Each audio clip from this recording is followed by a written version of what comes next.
Anderko shirku falto yenanye Nebiyalantu Wallah miamin balteganye Iman derson kitana uqad yasallamna Nur al-alam bantu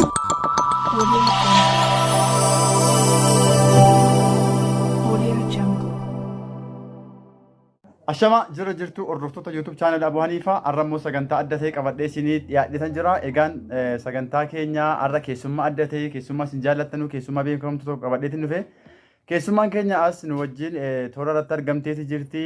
Isiidhaan si wal sin barsiisuudhaan duratti dhaamsa Oromummaa kan isinitti dhaammadhu kanneen armaan gadii ta'anii egaan YouTube channel Abu Hanifa kana bakka jirtanutti subscribe gochuudhaan nu cinaa dhaabbadhaan affeerraa keenya yeroo maraati egaan sududumaan gara sagantaa keenyaatti isin dabarsina. Egaan keessummaan keenya karaa toora keenyatti argamtee jirti. Asham akkam jirta sabboontu nagaa keeti? Ashama harka fuunee ilmaan Oromoo jala jirtu baga jiraatanii isiniin jecha. Egaan hunda dursee obboleessa keenya Abu Hanifaa hedduu galatoome keessummaa kabajaa gootee gara YouTube channel keetiin na affeeruu keetiif ulfaadhu galatoome isin jecha. Osoo gara gaaffiif deebiitti isiniin dabarsini. Hundumti keessaniyyuu ilmaan Oromoo YouTube obboleessa keenya Abu Hanifaa subscribe like share gochuun jajjabeessaan isiniin jedha. Kan isaanii qofa osoo hin taane kan ijoollee Oromoo kamii subscribe like godhaan isiniin jedha. Keessummaa keenya mee ati eenyuun akka taate of barsiisii gaaffii si gaafachuudhaan duratti ati eenyu mee keessummoota keenya daawwattoota keenya nagaa gaafadhu sagantaa keenya eegallaa. Egaan ati eenyu jedhamtanii gaaffii isinitti ta'uu danda'a maaliifi maqaan kiyya miidiyaa kanarratti sabboontuudhaan jira. Kanaaf iyyuu maqaan kiyya kan maatiin kiyyaaf moggaasee Muniiraadha. Garuu ijoolleen baay'ee Munaadhaan na waamu. Kanaaf iyyuu maqaan kiyya Muniiraa kan maatiin kiyyaaf moggaasee kanan dhaladhee aanaa bachootti dhaladhee guddadhee. Kanaaf iyyuu sabboontuun kanumadhaan isiniin jedhaawwanii. Maashaallah sabboontuun dhalattuu lixa Oromiyaa yookaan Iluu Abbaa Boorii. Egaan sabboontuun maqaan isheedhaan Munaa aniyyuu arra baruu kan kooti Munaa. Munaa malee si waamnu sabboontuun dhugattuu maqaa bareedaa qabda. Egaan daawwattoota keenyaa an yeroo jalqabaatii fi sabboontuu maqaa ishee baruu kiyya. Munaa wal barnoota gaarii isin jedha. Egaan daawwattoota keenya sagantaa keenya irratti akka bohaartan abdii guddaa isiniin qabna. Nageenya isin daganne nagaa jirtu Oromoon ba'aleexaa kaabaa kibbaan kan nu daawwataa jirtan kan mana keessan daawwataa jirtanu sagantaa keenya bal'inaan itti seenuudhaan duratti YouTube keenya gartee subscribe like godhaa viidiyoo keenya kana likes godhaa yaada qabdanus nu kennaa. Egaan sagantaan keenya reef jalqabaa jira warri reef dhuftanus warri seentan jirtanis sagantaa keenya kanarratti akka bohaartan abdii guddaa isinirraa qabna. Ayyee sabboontuu gaaffii lammaffaan isiif qabu egaan namni ega jiraate ega dhalatee gaddaas gammachuus ni mudata. Sabboontuu yookaan Munaan jireenya ishii keessatti guyyaan akkaan gammadde jettee ati beektu yookaan immoo yaadattu jira maalirraa gammadde immoo maaltu gammachiise mee kana daqiiqaa muraasa keessatti daawwattoota keenyaafis anaafis ibsi. Wanti gammachuurraa eegaleef amala kiyya gammachuu jaallata yeroo hedduu gammachuun jaalladha. Mee gaddas yoo qabaatte guyyaa gaddaa kan akka yaadattu kan si keessaan baane yoo qabaatte akkasuma yoo guyyaa gammachuus qabaatte kana keessa tokko naa deebisiti.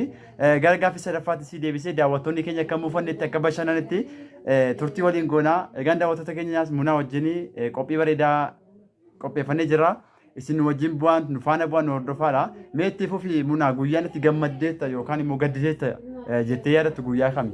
Madeera guyyaan jedhee guyyaan kun guyyaa gammachuu kiyyaati jedhee guyyaan dubbadhu hanga wanaatti hin jiru. Guyyaa tarii gara fuulduraatti immoo gammaduu danda'a. Jireenyi biyya lafaa gammachuun qabu keessumaayyuu immoo kan jiru biyya ormaa keessadha. Kanaaf guyyaa akkasii gammadeera guyyaan jedhu hin jiru. Guyyaa gaddaan hin qaba.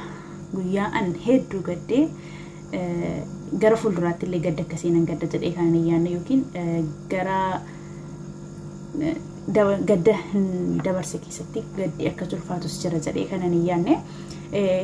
Gadda gaafa artistiin keenya kabajamaaf jaallatamaan artistii Hacaaluu Hundeessaa Oromoof Oromiyaan isa dhabdee hedduun gaddee gadda akkasii gara duddubaattis nan gadda jedhee yaadu gara fuulduraattis gaddee hin beeku. Kanaaf iyyuu hedduun gaddee sun guyyaa gaddaa kiyya isa cimaan gaafa Haacaaluu Hundeessaa wareegame hedduun gaddee kanaaf guyyaan gaddaa kiyya guyyaa sanadha garuu guyyaa gammachuun qabu gara fuulduraatti garuu nan gammada jedhee abdii guddaan qaba.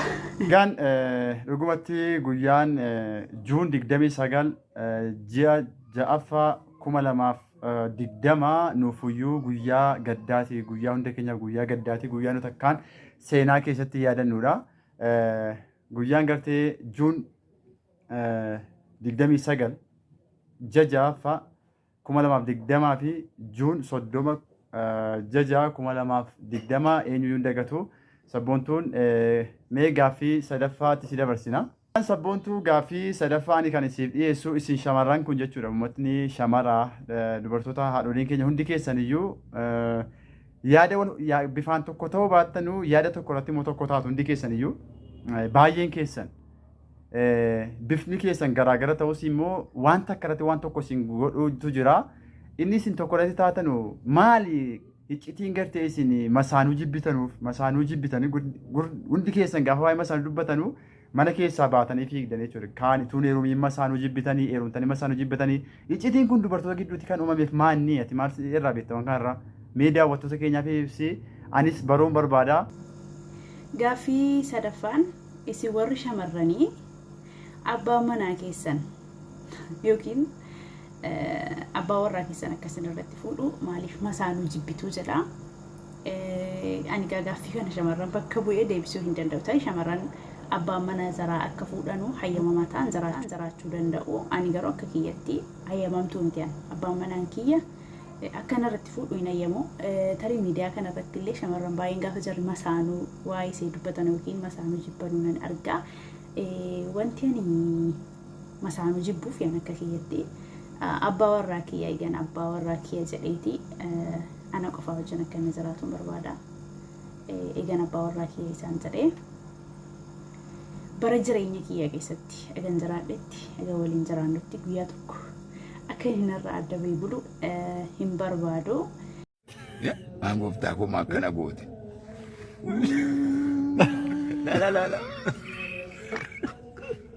Kanaafiyyuu masaanuu jechuun immoo nama abbaa manaa kan kee sirraa qooddatudha. Indee duubumatti hin deemne. Kanaaf masaanuu jechuun ana biratti jeeqxuu jireenya kiyyaa jechuun masaanuudha jechuudha. ماذا الحين أنا ونوال يد واحدة والله لا راح راس أمك وراسك اليوم يا جحفل يلا يا نو. Kanaaf amma saanuu hedduu jaalladhu tasalli ina yemulee bamana kiyya kan irratti fuudhu kanaaf masaanuu an kanan jibbu kanaafan. Baag jaarsaa yaana dhagee seemi ulmaasiin teessa ati sulmaana teessa ati amala irraan qabne jaarsaa yaa duraanii. Daawwattoota keenya iccitiin dubartoonni masaanuu jibbanuu fi akka sabboontu jira jirtutti akka inaa wajjin jiraatu fedha jedhaa jirti. Egaan daawwattoota keenya guyyaa irraa sagantaa tokkoffaa eegallee jirra. Inshallah kutaan lammaffaan itti aanaa haala rakkisa ta'etti sagantaa kana hojjetaa jira waan ta'eef kutaa lammaffaa kutaa sadaffaa afuraffaa akkasuma keessummoota garaagaraa qopheessinee isin biraan gahaati jirra. Gaaffii deebii nuti sabboontuu Oromoo yookaan munaa wajjin arra eegalle kun kutaa lammaffaa keessatti bal'inaan kan isin dhiyaatu ta'a. Guyyaa irraa rakkoo teeknikaa garaagaraatu mudataa jira. Kanaaf sagantaa guutuu isin dhiyeessuu hin dandeenye akkasuma wacaa fi goo'insa namoota baay'ee wajjin waan hin jiruu fi sagantaa kana firii ta'e hojjechuu hin dandeenye. Mandarko shirku falto yenanye nebiyalantu ballah miamin baltegenye iman derson getana ugar yasallam